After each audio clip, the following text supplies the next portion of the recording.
બાળ મિત્રો, આજની વાર્તા છે નાનું સસલું અને તેની માં. ચાલો વાર્તા શરૂ કરીએ. એક જંગલમાં ચીકુ નામનું એક સસલું રહેતું હતું. ચીકુ બહુ જ શરમાતું હતું.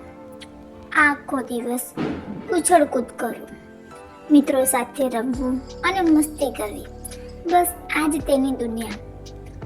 તેની માં રોજ કહેતી, ચીકુ બેટા, જરા ધીમે રમજે, ક્યાંય પડી ના જાય.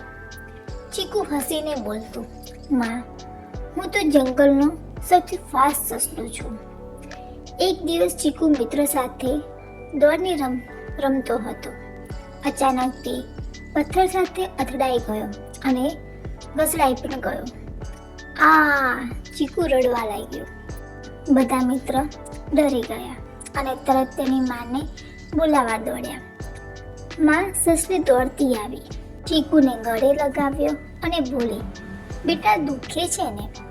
ચીકુ રડતા રડતા બોલ્યો, માં, હવે ક્યારે ધીમે રમવાનો ઉદ્દેશ નહીં આપો.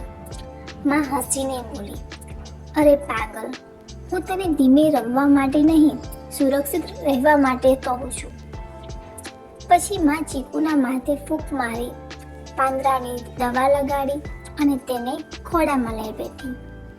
થોડી જ વારમાં ચીકુ બોલ્યું, માં, હવે તો દુખાવો કરતા ભૂખ વધારે લાગી છે. માં હસીને બોલી, ચાલ ગાજર ખાવા ચાલ. ચીકુ એક ઝટકા સાથે ઊભો થયો અને બોલ્યો, માં, હું એકદમ ઠીક છું. બધા પ્રાણીઓ હસી પડ્યા.